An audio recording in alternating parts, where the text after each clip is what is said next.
Les grandes gueules d'Adafo Média ne lavent pas plus blanc, mais... Vous avez accès à cette émission en prime, en rediffusion, n'est pas oublié.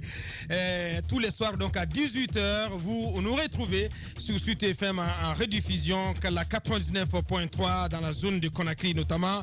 Vous nous écoutez à l'international sur www.espacefmguinée.info au Maroc, au Canada, aux États-Unis, en France. Merci de nous préférer. Dans un instant, nos invités qui vont prendre la parole, qui vont s'exprimer sous cette antenne. Tour à tour, Général Ansoumane Kamara Bafoué, directeur général de la police nationale, monsieur Bill Leba, lui il est chargé des opérations par intérim du FNDC. On reviendra sur cette déclaration du gouvernement, mais aussi sur cette marche qui est projetée pour demain, notamment sur l'autoroute Fidel Castro ici à Conakry. Et également, c'est Ahmed Kourma du parti groupe, vice-président du parti groupe, qui va nous rejoindre dans la deuxième partie de cette émission. On n'est pas oublié aussi l'imam Yaya Kamara, imam banni, imam radié par le secrétaire général des affaires religieuses pour, dit-on, faute lourde. Il va s'exprimer chez nous ce matin. Avant de continuer, quelques réactions, on va aller au pas de charge. Pour commencer, cette réaction de Draman Ouakkar Diallo, la communauté internationale, notamment la France, est le danger numéro 1 des pays francophones. Comment est-ce qu'ils peuvent nous aider en se rendant compte qu'ils ont quelque chose impossible, sinon en 2 secondes, ils peuvent bien. Non, il ne faut pas se permettre. Hein. On ne peut pas insulter, cher ami. On continue avec ces auditeurs sur hashtag Espace GG avec Aliou Mo Abd Tata. Bonjour les GG. Où sont les résultats de l'autopsie? Le gouvernement n'est bien. Il faut un peu plus de retenue dans le langage. Excellence Timbo, le Guinéen. Bonjour les GG, je présente mes condoléances les plus attristées aux familles éplorées de tous qui ont perdu la vie suite aux différentes manifestations. Ainsi, j'interpelle la justice guinéenne de jouer son rôle afin de condamner les coupables. Excellence Timbo, le Guinéen, qui nous envoie ce message. Abdoulaye Mobantignel. Bonjour Espace, j'appelle le peuple de Guinée de ne pas compter sur cette communauté internationale qui est pour moi complice de monsieur le président. Continuons la lutte et nous finirons par vaincre les imposteurs. Plus de résistance, plus de résistance ou périr. C'est Abdoulaye Mobantignel qui nous envoie ce message. Bala Kamara qui va aussi de son analyse. Bonjour, c'est Bala Kamara. Vous n'avez pas besoin de l'avis, mais je comprends pas. Il faut vous appliquer un peu plus. Imrana Diallo cette fois-ci. Bonjour Titi, je n'ai jamais imaginé que toute cette lutte de monsieur Alpha Condé devrait nous servir que cela. C'est maintenant ou jamais qu'il faut agir et les religieux ont déjà montré leur position. C'est dommage. C'est donc Imrana Diallo qui nous envoie ce message. On va y aller sur le 657 39 13 13 pour retrouver quelques auditeurs. On va les consacrer encore 2 minutes. Félicitations Antoine Kourouman pour tes interventions claires et véridiques pour la solution actuelle de la Guinée. Rien que le dialogue et la barbarie dans les rues. C'est Youssouf De Keita, coordinateur général des AAPAC Guinée. C'est donc cet auditeur qui nous envoie ce message. Cette fois-ci, c'est Yaya depuis Bissau, donc qui nous regarde forcément à la télévision. L'analyse de Bassekou est bien lucide, Aboubakar. Il existe bel et bien de fausses paix. C'est la justice qui donne la vraie paix. Bien, voilà, un soutien à Bassekou dans ce studio. Les GG, votre rôle, c'est pas d'enflammer les choses, c'est pas du tout ce que nous faisons. Plutôt de sensibiliser pour la paix, comme l'a fait la communauté internationale. C'est Ismo Diakité depuis Taouya qui nous envoie ce message. Bonjour, c'est Boubacar Diallo. Bien, bonjour, Boubacar Diallo. Bonjour, c'est moi, Ba UFDG, Selou, depuis Luanda. Malik Sankon a déjà dit qu'il y a 2500 à 3000 hommes pour tuer les Guinéens. Je comprends pas. C'est donc cet auditeur qui nous envoie ce message depuis Luanda. On continue toujours sur le 657 39 13 13. Bonjour à tous. Les justifications. Bien, voilà, bien. On ne peut pas se permettre. Bonjour les GG, bonjour à tous. Ce message, on l'a déjà lu. Peut-être une dernière réaction avant de continuer pour retrouver qui exactement, ces auditeurs qui sont très nombreux à réagir via nos différents canaux. Cette réaction à présent de Sinani qui nous dit ceci. Bonjour les GG, que l'âme des disparus repose en paix. Vive le dialogue. Ouais, c'est Sinani du côté du RPG Cancel qui nous envoie ce message. Il faut arrêter les manifestations et privilégier le dialogue. Pour les rares fois, je suis d'accord avec Antoine. Plus de 100 morts sans aucune justice. C'est notre ami Lay Mamadi Kondé qui nous envoie ce message. Alpha Moussa Makadjabi qui réagit également ce matin. Et c'est la dernière réaction avant d'en reprendre plus tard. Bonjour Abouakar à toute l'équipe. Abouakar, le sport se passe chez vous là-bas. La responsabilité est la première dimension du journalisme. Regardez et appréciez. Certains journalistes découragent. Mais non, Alpha Moussa Makadjabi. Bien, c'est entendu. Le message est passé. Peut-être cette réaction de notre confrère 5. Bonjour les grands frères. La communauté internationale a toujours joué un rôle hypocrite dans les différentes crises que la Guinée a connues. Sinon, les institutions internationales ont bien des moyens de pression contre le gouvernement de Conakry. Malheureusement, elles se limitent aux déclarations. Je pense que nous devons apprendre à résoudre nos crises entre nous Guinéens. Que Dieu sauve notre Guinée et qu'il neutralise tous les extrémistes. Message assez responsable de la part de notre ami Sanka. En direct, ici et maintenant, le général Ansman Kamara Bafoué, en direct. Les grandes gueules. Bonjour, mon général. Oui, bonjour, Abouakar. Bienvenue dans notre émission. Allez-y, Tamba. Alors, général, 3 morts, 3 nouveaux Guinéens viennent rallonger la liste des victimes de ces dernières manifestations. Général, dites-nous dans quelles conditions finalement c'est arrivé. Bien, merci Tamba. Donc, je profite de votre antenne pour m'incliner devant la dépouille mortelle des 3 morts. Je suis vraiment peiné de parler tout le temps de morts à de pareilles circonstances, surtout qu'on parle de cortège funèbre qui veut dire recueillement, vraiment tristesse. On amène encore, les mots me manquent pour dire vraiment comment est-ce que les circonstances se sont passées. Mais ce que je peux vous dire, oui.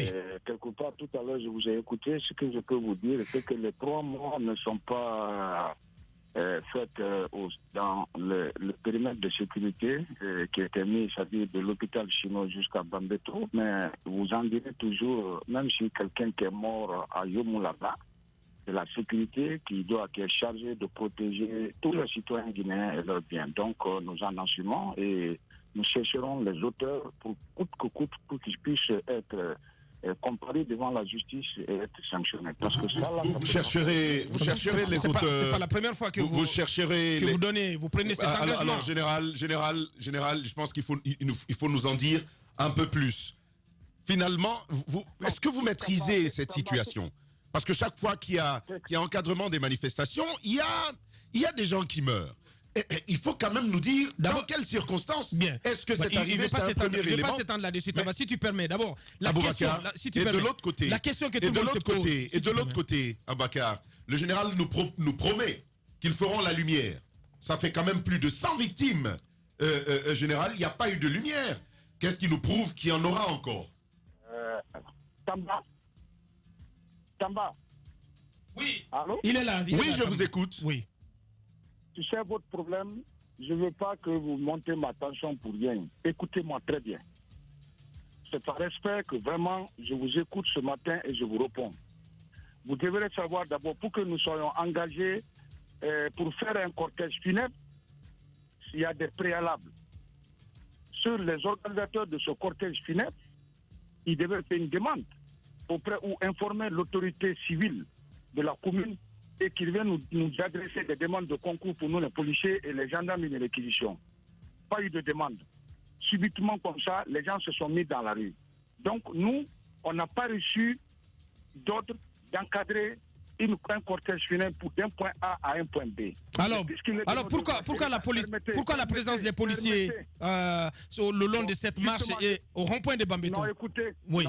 Le rond-point de Bambeto, nous savions que obligatoirement les corps seront enterrés au cimetière de Bambeto et la prière se fera dans la mosquée de Bambeto, la grande mosquée de Bambeto. Or, on a des PA à la périphérie. Il fallait protéger les PA parce que les militaires sont désarmés, ils doivent rentrer à l'intérieur des choses. Donc, c'est les unités de maintien d'ordre qu'on a chargé de protéger le PA. C'est ce qui a fait que vous avez vu la présence des policiers au rond-point de Bambeto, les policiers et les gendarmes. Sinon, d'habitude, On a fait la Mais vous saviez bien, En général. Mon général. Qu'est-ce qui n'a pas marché finalement? Vous saviez bien que cette présence allait être considérée comme une provocation, en tout cas de la part des familles des victimes. Et comment vous expliquez les échauffourées qui ont eu lieu, qui ont éclaté entre les familles des proches, plutôt les proches des victimes et les forces de sécurité? Abaka, Oui. Abaka, Oui. pourquoi? Je voudrais que vous nous aidez, nous aussi. Ne soyez pas d'un seul côté. Pourquoi les gens se vont, notre présence pour protéger les PA ou même pour protéger le Carrefour peut irriter les victimes? Est-ce qu'ils ont la preuve que c'est nous? Qui sait qui a tué ces gens-là? Et en plus, notre présence, c'est pour leur sécurité à eux, pour éviter encore que ce qui est arrivé est arrivé. Est-ce qu'on a le droit d'agresser les policiers à ce niveau? Et si ça se fait ainsi, c'est pas grave. On est habitué, mais je voudrais que vous sachiez que vraiment, nous-mêmes, on est meurtris, on est fatigué de voir des scènes qu'on a vues avant-hier. Donc, je suis désolé, ne venez pas trop sur cette question, parce que la présence des policiers, c'est ce que je viens de vous dire. On n'est pas allé pour provoquer quelqu'un, on n'est pas allé pour agresser quelqu'un, et je suis vraiment content qu'à ce niveau, c'est vrai, il y a eu l'utilisation certainement abusive de gaz lacrymogène, mais qu'à Bambeto, malgré que les PA ont été brûlés et attaqués, qu'il n'y ait pas eu de mort. Et vous avez remarqué vous parlez de l'utilisation abusive de gaz lacrymogène. La question serait alors de quoi ces trois jeunes sont-ils morts? Parce que vous dites qu'ils ne sont pas morts dans le périmètre de la marche funèbre. Dites-nous dans où est-ce qu'ils ont trouvé la mort et de quoi ils sont morts, mon général? Voilà, moi je ne peux pas vous dire de quoi ils sont morts. Ce que je sais, il y a eu 2 morts à Wanindara et 1 mort à Koloma 1. Donc vous imaginez là où c'est vénable, vous pouvez vous approcher de l'hôpital Ignasdine, ils vont vous dire de quoi ils sont morts ou bien de médecins légistes. Mais moi je ne peux pas vous dire dans quelles circonstances ils sont morts. Et même quand nous voudrons désormais, quand il y a des morts, qu'on permette aux services spécialisés de venir sur le lieu, essayer de tracer un périmètre de sécurité pour qu'on puisse faire des enquêtes de voisinage. Mais des civils ou la Croix-Rouge prennent des corps, on apprend seulement que tel nombre de corps se trouve à Ignasdine, se trouve au Chino. On ne sait pas comment on fait disparaître toutes les traces qui peuvent nous permettre de retrouver les auteurs. Bien. Moi, je ne veux pas rentrer... Alors, mon général, il y a un fait qui a vraiment marqué les esprits, c'est quand même ces gaz lacrymogènes dans le cimetière de Bambeto. Expliquez-nous comment est-ce que ces gaz lacrymogènes se sont retrouvés là au point que les personnes chargées d'inhumer ces corps en suffoquent et finalement prennent la débandade. Bien. Mohamed Mara, je vous remercie. Je voudrais juste si j'ai pris l'antenne, c'était pour expliquer la partie là. Je suis désolé que ceux qui étaient en train d'enterrer les jeunes ont pris de l'acry et ils étaient obligés de faire rapidement et quitter le cimetière. Mais je voudrais vous dire ici que le tir du gaz lacrymogène et l'agression même du vent du lacry, la direction de l'acry est en fonction de la direction du vent. Le tireur qui est arrêté au rond-point de Bambeto ou au niveau des 2 tours, s'il tire envers, comment on appelle, l'ambassade des États-Unis, si le vent est de ce côté, il va sentir que tout le voisinage qui est là vont sentir le gaz lacrymogène. Et s'il y a eu plusieurs tirs à cet endroit, il va sentir que ceux qui sont au cimetière vont se sentir gazés, ils ne pourront pas supporter. Bien. Donc vous êtes formel, Permets. Je profite de l'occasion, comme vous le dites, et tout le monde est indigné qu'il y a des agents qui sont allés dans le cimetière pour tuer. Je profite de votre occasion parce que ce n'est que votre presse seule qui est permis que les gens cela acceptent, qui est permis de filmer même les actions à l'interne. Si vous avez la photo ou la vidéo d'un policier ou d'un gendarme, vous avez la preuve. Je vous prie, dès que je vous raccroche, amenez-moi la photo. Je vous dirai, ce policier, parce que je connais dans la plupart de mon personnel, sinon même tout le monde, je vous dirai, j'arrêterai de l'intéresser et vous viendrez le filmer, vous allez l'interroger, il va vous dire pourquoi il l'a fait. Parce que ce n'est pas dans notre déontologie, ça ne s'enseigne pas dans les écoles. Bien. Mais on ne maîtrise pas la direction du vent. Bien. Même le voisinage, ceux qui disent qu'on vise, on est en train de gazer les maisons riveraines. Quand vous tirez le gaz lacrymogène, je m'excuse, sur le goudron, mais ça se propage dans tout le quartier. Bien. Donc les concessions voisinage, ils vont en prendre. Bien, on a compris l'essentiel avec vous, Général Lansouman Kamara Bafoué, directeur général de la police nationale, qui intervenait chez nous ce matin. On va marquer une pause pour nos obligations commerciales. Derrière, on revient pour continuer à dérouler cette émission. À venir, Bill Loba, chargé des opérations par intérim du FNDC. Et ici en studio, Ahmed Kourma, vice-président du parti GUP. Sans oublier l'imam Radier, l'imam Yaya Kamara. Tout homme qui fera profession de rechercher la vérité et de la dire sera toujours odieux à celui qui exercera l'autorité. Condorcet. Bienvenue chez les GG sur Radio Espace Guinée.